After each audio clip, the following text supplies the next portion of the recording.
طالبانو ورونو مخونو نه استدلال کول ګوره په ورځ د قیامت به مخونه تور واوړي روح المانی وی دلته به دا بیاض حقیقي وي ریښت یو خو داسې د بعضې علما وي داسې علامې به پکې وي د نورانیت دی وي نه ریښتونه سپینوالی به پکې په مخ کې د مسلمانانو او د نورو مخونو کې به توروالی موجود وي الله دې موږ او تاسو تېر وساتي د توروالي د مخونو نه طالبانو علما وي مخ د باطن آینه ده زه طالبانو چې خوشحاله یم تاسو څه پوهیږئ زه چې خفه یم په څه پوهیږئ زه چې غوسه یم په څه پوهیږئ او زه چې د انتقام اراده لرم په څه پوهیږئ خبر پوهیږ زه چې مریض یم په څه پوهیږئ مخ طالبانو د باطن آینه د ګورې دې ته فکر وي لالاګانو امام فخر الدین الرازي رحمه الله یو دې ته علم د فراست وي امام رازي رحمه الله امام شافعي صاحب طالبانو علم د فراست پسې تللی و ښه هسې یو کیسه به درته وکم امام شافعي صاحب یمن ته تللی و علم د فراست یې زده کو اخوانه چې بیرته راغی په لاره روان دی یو سړي میلمک یو سړی په لاره کې کور ده نو ده ته ویلې چې ما سره میلمه سه مسافره چیرې روانې وي ځم مکې مکرمې ته وي ما سره میلمه سه دا سړی طالبانو د علم هغه له لحاظه ډېر بد سړی و د قیافې له لحاظه شنې سترګې وې دا غومبوري داسې راوتلي ول او دا سترګې ورننوتلې نو دا امام رازي رحمه الله د کتابونو کې چې بحث کېږي طالبانو ډېرې نادرې په دې کې شته په دې علم کې نو هغه ورته ویلې چې امام شافعي صاحب خو خیر میلمه سو سره ډېر عزت یې وکړه دې سړي دومره عزت یې وکړه اس ته د امام شافعي صاحب د امام شافعي صاحب یې ډېر عزت وکړه اس ته ډېر عزت ورکړه خوراک یې ورکړه سهار چې د شپې دا کوټه ټوله ورته په خوشبویي باندې هغه کړې وه دا عود نه دي دا یې ورته دود کړي و ډېر ښه یې خوند سهار چې سو امام شافعي رحمه الله د شپې خوب نه ورځه چې دا خو په قواعدو د هغه کې دا سړی بد سړی و دا ولې ښه سړی ده نو اړخ په اړخ راوښته یې ور اراده وکړه چې دا کتابونه یې لیکلي دا وسوځوي خو خیر ته سهاره پورې پاتې سو سهار چې راجګ سو امام شافعي صاحب چې تر نه روانېده نو دې سړي ته یې ویلې الله دې تا سره ډېر ښه وکړي الله دې په تا باندې ډېر احسان وکړي زه محمد بن ادریس الشافعي نومېږم بیا چې مکې مکرمې ته راغلې هلته پوښتنه وکړه زه به دې مکمل عزت وکړم تا دې ما ډېر عزت وکړه هغه سړي ورته ویلې وي سیده زه خو یوه خبر خو مې واوره زه خو به د تا د پلار مزدور نه یم نو امام شافعي صاحب ورته ویلې وی نه ما پلار وی چې بیګا مې دا درته کړي دا مې درته کړي اس ته مې دا ټولې روپۍ حساب کړلې طالبانو ترې واخیستلې امام شافعي صاحب بیرته خوشحاله سو چې بلکل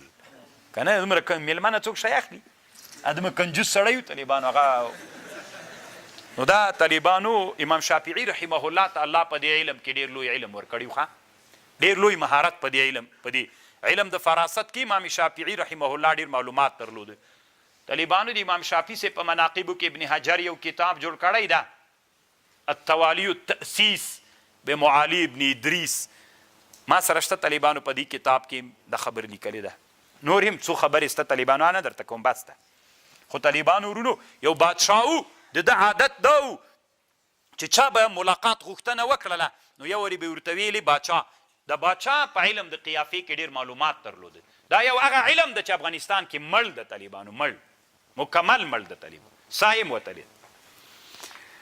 نو دا علم چې و علم د قیافې د امام رازي صاحب په دې کتاب د طالبانو ښه ما سره سته خپله کتابخانه کې امام فخر الدین الرازي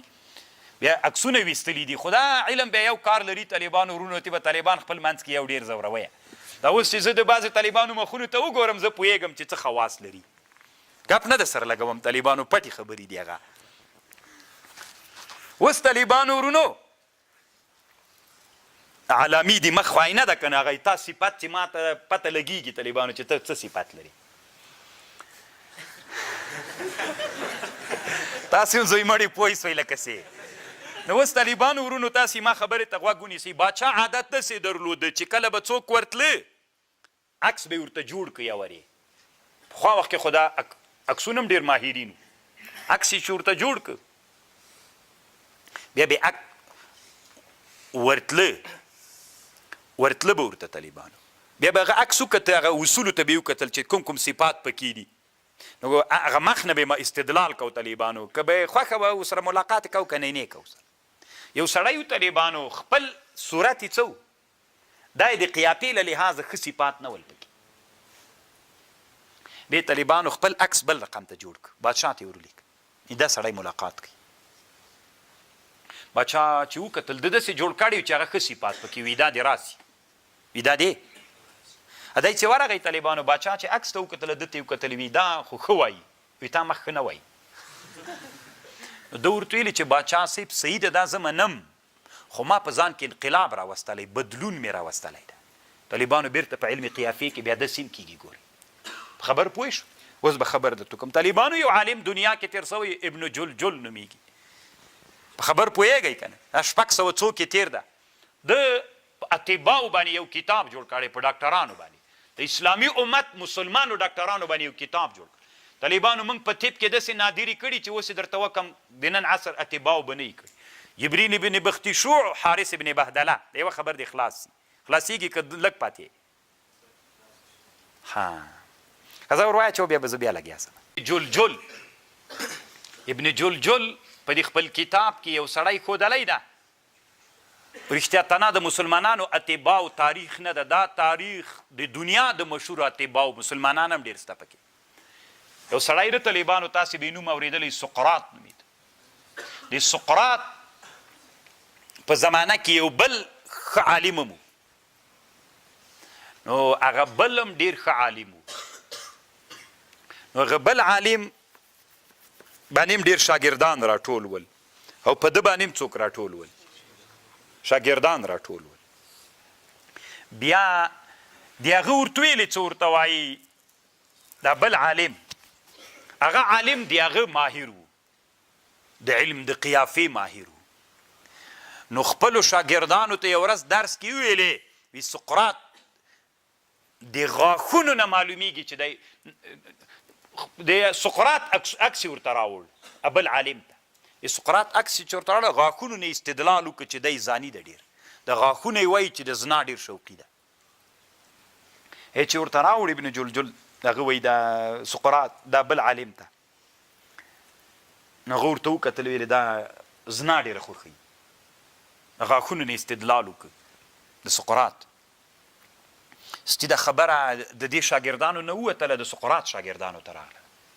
شاګردانو د سقراط ورته ویلې وی دا رښتیا ده تاسې ولې خفه کېږئ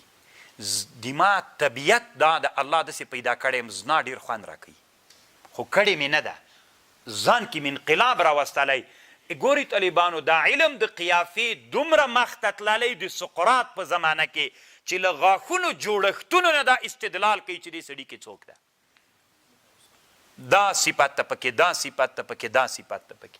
وایي دا ورته ویلې چې په ده کې دا صفت د ورته ویلي شاګردانو ته وي دا رښتیا ویلي د تاسې ولې خواب شاګردان یې ډېر په دوه لګېدل وي هغه موږ مړ کوي موږ استازې ولې داسې ښودلی ورته ویلي دا رښتیا خبر ده تاسې ولې خفه کېږي خو ما په ځان کې انقلاب راوستی بدلون مې راوستی نو طالبانو یو هغه ورځ باندې چې مخونه سپین نو سپینوالی توروالی دا طالبانو د باطن